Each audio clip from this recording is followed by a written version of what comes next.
Salut à tous, c'est Bijak pour un nouveau point histoire. Déjà, je tiens à m'excuser du point histoire de la semaine dernière qui n'est pas paru.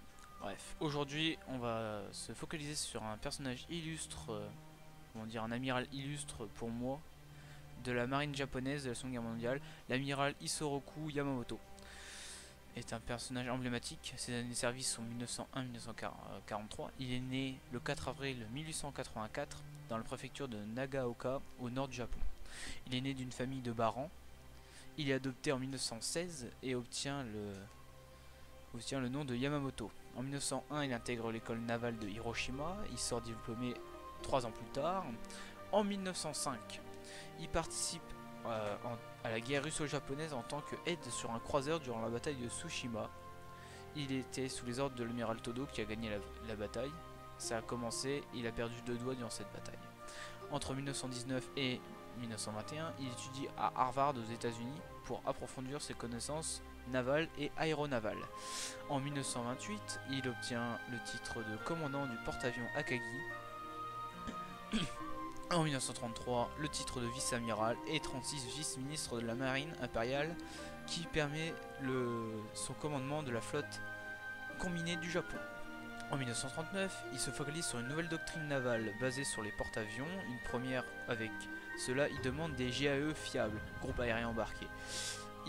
La création de nouveaux bombardiers navals et chasseurs pour les escortes. Les chasseurs zéro, ces mêmes chasseurs très fiables qui servaient aux kamikazes, vendilants japonais, à leur attaque. En 1940, il s'atterre à l'attaque de Pearl Harbor, même s'il est contre du fait que cela va réveiller un géant endormi, les USA, et que le Japon perdra la domination du Pacifique si les États-Unis ne se rendent pas en 6 mois. Ce fut le cas. Le 7 décembre 1941, l'attaque de Pearl Harbor se produit avec 400 avions de l'aéronavale. Il détruit 4 cuirassés mais aucun porte-avions ni sous-marin, qui sera fatal après. Voilà le plan d'attaque de Pearl Harbor. C'était un petit plan d'attaque. Après cette attaque, l'amiral Yamamoto était fier, mais la flotte américaine arrivait. En 1942, pour contrer cette flotte qui arrivait de Californie, Yamamoto prévoit une attaque surprise à l'archipel de Midway en juin. Désolé pour ça a coupé. En 1940, cette bataille scellera le sort du Japon presque pour ce qui est du côté naval, parce que beaucoup de pertes du côté naval à cause d'un seul homme. Là on voit les pertes niveau porte-avions, 4 porte-avions sont perdus.